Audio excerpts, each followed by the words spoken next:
Investors are watching what's going on in the world, and the uncertainty and the threats appear to be making them nervous. U.S. markets were down across the board today. The Dow dropped 870 points. The S&P had its largest drop since October.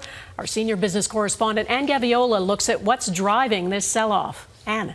The stock market sell-off deepened as the trading day went on, and the trade pushing markets into the red was dubbed the Sell America trade. It is the reason the U.S. dollar saw its biggest slide since so-called Liberation Day, when tariffs were announced in April 2025.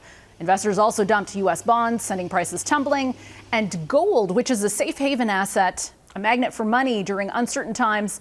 It's on track for its biggest one-day gain since October.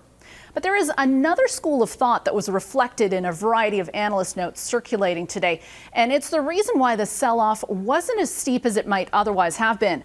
Do you remember the so-called taco trade, where investors assume that Trump always chickens out, that his aggressive rhetoric is merely a pressure tactic? There's discussion today it might be Taco Tuesday, and that trade's about to be revived.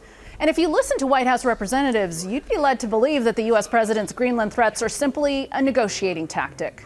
I think everyone needs to take a deep breath. Do not listen to the media, who are hysterical, just like they were, just like you all were.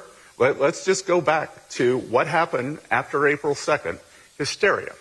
And what happened? We had the fastest stock market recovery in history. The U.S. Treasury Secretary is actually telling investors and the public that Trump's own threats are a false narrative. It is confusing. So the question is, Taco Tuesday or Sell America? Which trade has lasting power? We'll have to wait and see. Donna? And Gaviola in Toronto. Thanks, Ann.